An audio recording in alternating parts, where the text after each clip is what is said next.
What's the greatest talent we can have? Well, Elder Bruce R. McConkie said the greatest talent of all is the talent of spirituality. It's that ability to hear the voice of the Lord and to act on his promptings. That talent was developed to a great extent in premortality before we came to this life.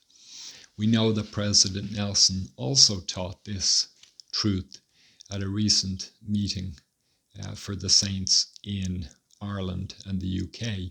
And he taught us that we were foreordained by developing the talent of spirituality before we came to this life, that desire and inclination to hear the word of the Lord and to do his will and to keep his commandments, that we developed that talent, that spiritual gift. And we continue to carry that gift within us in this life. And so he was encouraging us to live true and faithful to that great talent which we have developed in the premortal world, especially those who are young in age, as they have a great work to do in preparation for the second coming. I'm reminded of the verse in Abraham chapter 3, verse 26. This referring to Abraham essentially comes to understand that he was one of the noble and great ones in the life before this one. He had the talent of spirituality, of hearing the voice of the Lord and doing the divine will. He learned that we were gathered in a grand council, and the noble and great ones were all foreordained to be rulers in the church of God in this world. We're told this: they who keep their first estate shall be added upon, and they who keep not their first estate shall not have glory in the same kingdom with those who keep their first estate. And they who keep their second estate shall have glory added upon their heads forever and ever. So the estates are each stage of existence. The first estate is premortality, when we lived in the Spirit with our Father in heaven. We did not yet have a mortal body. We weren't yet subject to the vicissitudes of this life, to the trials and the sorrows and the temptations of having a mortal body of flesh and blood and bone. So in the first estate, the Spirit estate, we developed the talent of spirituality. And all those who kept that estate were then added upon in this life, meaning they were given a mortal body, they were given an opportunity to have greater experience, to develop family relationships on earth, to learn by testing between good and evil, between right and wrong, between the sweet and the bitter. They were given that opportunity to come to this life to be tested in a different way and to learn and to gain knowledge and understanding.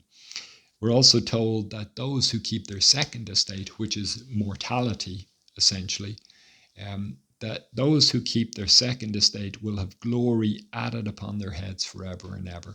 So as we are faithful in the flesh to the commandments of God, as we do those things which are right and true, as we hear the voice of the Lord, as we know him and love him and serve him and believe him and trust him that he knows what he's doing, that there is a plan, there is a purpose, there is a reason, that we're not here just by accident or by chance or by luck.